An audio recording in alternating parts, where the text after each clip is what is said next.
Quelques prises de bénéfices ce matin à la Bourse de Paris après 5 séances consécutives de hausse et un gain total de 5,67%, mais des prises de bénéfices purement techniques puisque les investisseurs manquent d'indicateurs. Aucune direction fournie par Wall Street, les places américaines sont restées fermées hier pour célébrer le Labor Day, c'est-à-dire la fête du travail.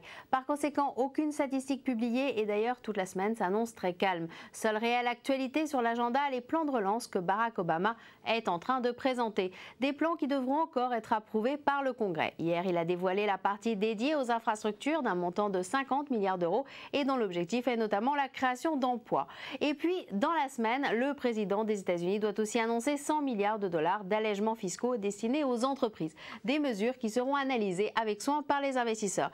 Donc pour l'instant, des prises de bénéfices à la Bourse de Paris, mais aussi partout en Europe. L'Euro-First 80 perd 0,69% et Francfort recule de 0,42%.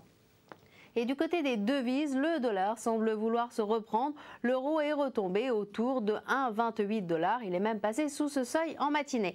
Jetons maintenant un petit coup d'œil aux valeurs. À la une ce matin, le secteur bancaire. Un certain nombre d'éléments inquiétants concernant les établissements financiers.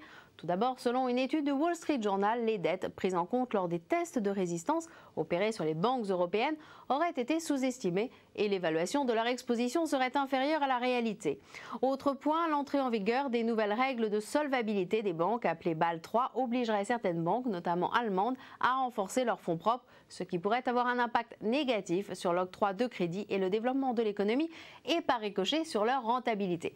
Voilà, c'en est fini pour ce journal. À très bientôt.